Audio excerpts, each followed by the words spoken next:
Hello, second graders. Welcome again to my house so I can read another story for you. We're getting near the end of the year, school year, and I understand from Mrs. Lecce that we only have two more sessions, and then we're going to try to do some kind of a video get together. But for now, I have a new story for you, but before we get to the story, thought I would share my desserts with you. I have Mrs. Lecce's cherry fruit pie, which I will probably eat a little bit later. I have some of my Oreo cream cookies, and they had a sale on cherries in the store the first of the season, just about, and they are very good. So I'll probably eat all of those a little bit later, but I will think of each and every one of you while I'm eating my dessert. I'm also wearing a different hat today. It's a hat it has a BP on it that represents Buena Park High School, where I went to high school in Orange County, California. I grew up in Orange County and went to Buena Park. It is the home of Knott's Berry Farm. Maybe some of you have been there. It's not too far from Disneyland. It was the original theme park in Southern California, even started before Disneyland. And they were famous for their Knott's Berry boysenberry pies, which I had a few in my day. It also had a ghost town and stagecoach rides and a lot of Western themed kind of amusement park, which I spent a lot of time, but that was my hometown and I enjoyed it very much. But today we have a story which I took again from Shirley Temple's storybook, which I think I read to you last week. This one's titled Charlie Chipmunk's Striped Coat. It's about a chipmunk. Charlie Chipmunk, if I could read, I would be good. Charlie Chipmunk was a delightful little chipmunk who lived in the woods in a cozy hole in the ground. He had plenty to eat and had plenty of fun, but Charlie wasn't satisfied. And this was the reason. He didn't like the stripes on his back of his brown fur coat. His coat was a lovely shade of brown, soft, silky brown, with two cream stripes and a black one. But Charlie insisted he didn't like it. And every morning when he awoke, he came out into the sunshine. He promptly turned his head and looked down his back, hoping those stripes had gone away in the night. But of course they never had. And one autumn day, Charlie grew really sulky about it, probably because the tree above he saw a cardinal in feathers that were of gorgeous scarlet red. Now, said Charlie, why couldn't I be dressed like that? But while Charlie was fussing and chattering and complaining, what should he hear but someone coming?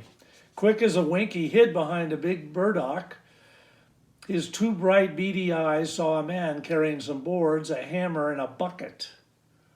The man had come through, though Charlie didn't know what, came through to nail up signs warning people not to throw matches into the dry forest leaves. The man dropped the boards on the ground and set the bucket beside them. Charlie didn't move, scarcely breathed. He didn't make a least little sound. He watched the man pick up the boards and nail it to the tree. He saw him dip his brush into the bucket, and the brush looked exactly like a tail. The man dipped it down, lifted it up, and drew it across the board. Instantly, the board were stripes of red as the cardinal's feathers. Charlie was astonished. Good gracious, he thought, I'd like to try that. Scampering up the boards, Charlie Chipmunk backed up to the bucket. He cautiously dropped his tail into the paint, then quickly flipped his tail across his back, cocked his head, and looked sideways. Hooray, the stripes were red and better. And here is Charlie dipping his tail in the paint.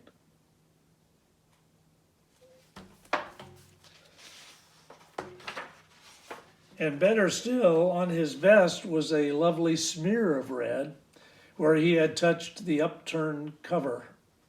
Hooray, hurrah! His coat is now trimmed with red. He scuttered gleefully away to the hole where his Uncle Henry lived. Ho, ho, what's this? Laughed Uncle Henry. What kind of animal are you? Around a tree peeked Carrie Coon. Well, if you please, giggled Carrie Coon, staring at Charlie. What have we here? Sidney Squirrel heard the laughter and looked down from his home in a tree trunk. My word, he chattered. He too began to laugh and chuckle. And couldn't a hunter see you a mile away, he said. Good gracious, said Charlie to himself. I never thought of that. It's lucky for you, remarked Uncle Henry, that tomorrow is the day you go into your house for the winter's nap. Let's hope you look more like yourself when you come out in the spring. To tell the truth, Charlie Chipmunk, glancing at the strange scarlet tail and the queer scarlet blotches on his coat, began to worry. Certainly he wouldn't care to look like this all the time. I'll hurry into my house, he decided, before anyone else sees me, and I'll go to sleep for the winter today instead of tomorrow. And away scurried Charlie to see what sleep would do for him. Even sleep might now be a nightmare if he dreamed of a coat trimmed in red stripes which would never come off. When Charlie Chipmunk awakened the next spring and came out into the light, he looked fearfully down his back. One glance made him the happiest chipmunk in the woods, for during the winter he had lost those scarlet stripes. Now he was wearing a coat of new fur, which really seemed to him as handsome as a coat any chipmunk could possibly want. Soft, silky brown with 2 cream stripes and a black one. So Charlie learned a lesson about how he looks. And I think all of us from time to time maybe don't like certain things about us. We're too tall, too short, too slow, too this, too that. And we forget that each and every one of us is a unique creature created in the image of God. And that makes us just right. So sometimes wanting to be different is not always a good thing. As a chipmunk found out, he didn't want to be painted red and be spied on by a possible hunter or someone who liked chipmunks. I know God says he counts the hairs and knows the count of hairs on each of our heads. And as you get older, God probably gets a little tired, and people like me make it a little easier on God, give him a little break so there's fewer hairs to count. Because I used to have a full head of hair, but now it's much easier to count the way I have it styled. And that giggle in the background was my wife. She's listening. But God made us a certain way, and we would be much happier if we understood that we are made perfect in his image. And with that, I will bid you a farewell and look forward to our next and our probably last one for the year story next week. And then hopefully we'll at least get together via video and be able to see each other and communicate. We miss you very much. My wife and I enjoy getting to know you. And now, unfortunately, we have to do it by video instead of in person. But I'll enjoy eating my desserts and thinking of each and every one of you. And with that, I bid you a farewell and good night.